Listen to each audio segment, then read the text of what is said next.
Thank you, MC. The Honorable Minister of Mines and Steel, here present, my brother, David, invited guests, distinguished ladies and gentlemen.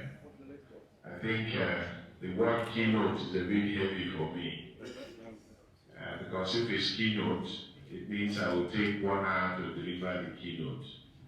And I know I'm standing between you and Lord. So I've been asked not to give a keynote speech, but perhaps just a goodwill message.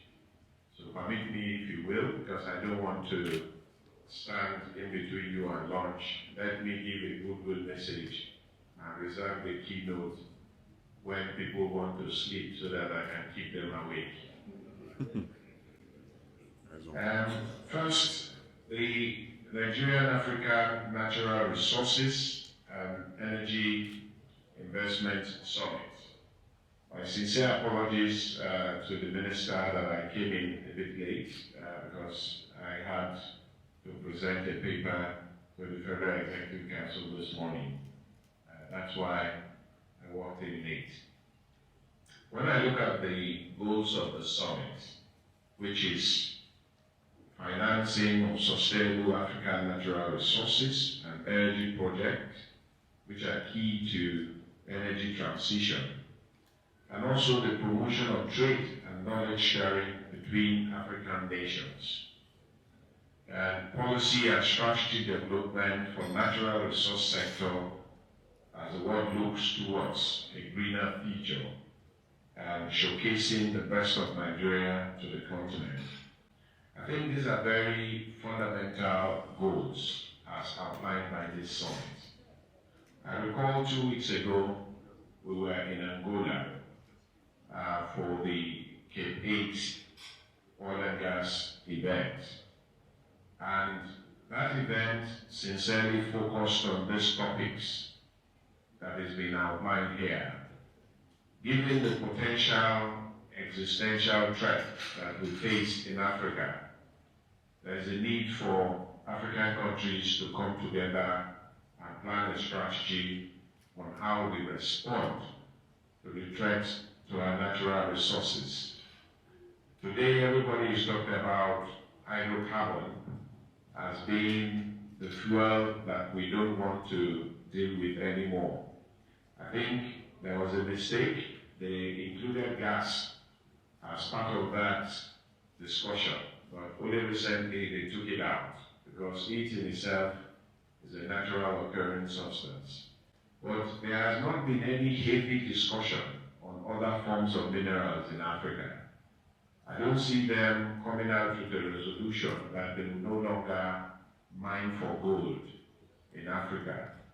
I have not seen discussion around we will no longer mine for diamonds in Africa, or all those rare minerals that we have in African continent. It's not on the table for discussion.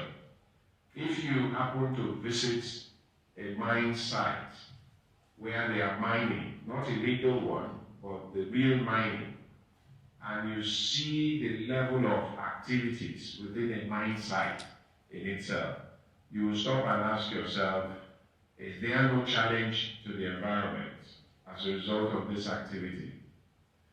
You will see the massive environmental degradation that follows through the mine sites.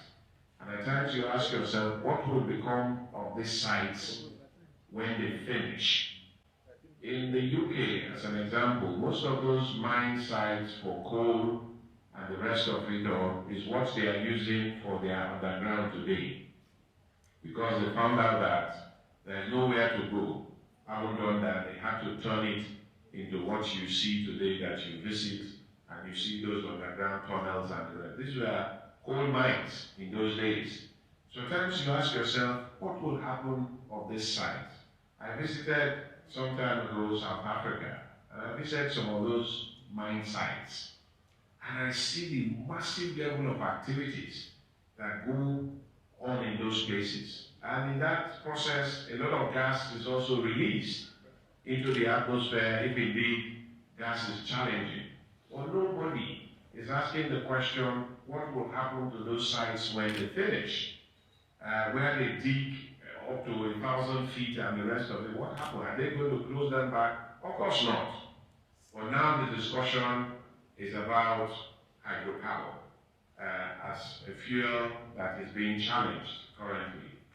I recall, and I used to say this, in those days when hydrocarbon was discovered in places like the UK, in Scotland, in Aberdeen, they had loads of reserves, almost 100 and something years ago, and utilizing those resources to develop the country beyond even the UK. Because when they discovered oil in those days, it was not the United Kingdom people that were used to exploiting and exploring for hydrocarbon. It was the Americans who came until, due to local content drive, the UK people were able to fit into the hydrocarbon sector and then made Aberdeen perhaps the capital of oil and gas in Europe.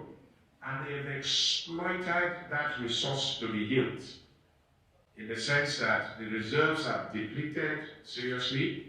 Most of the IOCs have abandoned those locations and they sold those assets to smaller operators, more nimble operators, because what is coming out is not enough to sustain them, as it were. Having finished that, you go to Poland today, they don't have gas anymore. And then they look at themselves and look at long-term strategic plan to say, are we going to still depend on the Middle East and Africa for these hydrocarbon resources? I think for them the answer is no, given all the geopolitical situation is now to say what's the alternative. Of course they deploy their scientists and everybody to go to work as to look for alternative, and now they want to force that alternative down our throat. Well, for me, what's important, despite the discussions we had in Angola, that was at ministerial level, as well as, of course, the president of Angola was there. It was at ministerial level. Whatever was agreed within that conference or this conference needs to be elevated to the presidential level. At the African Union level, they need to look at this and take a promise that I will not.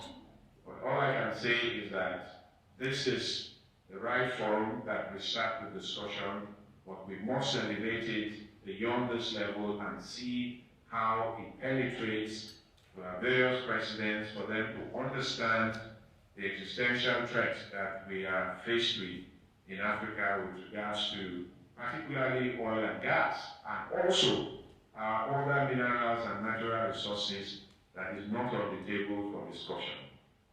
Thank you very much for the opportunity and have a blessed day.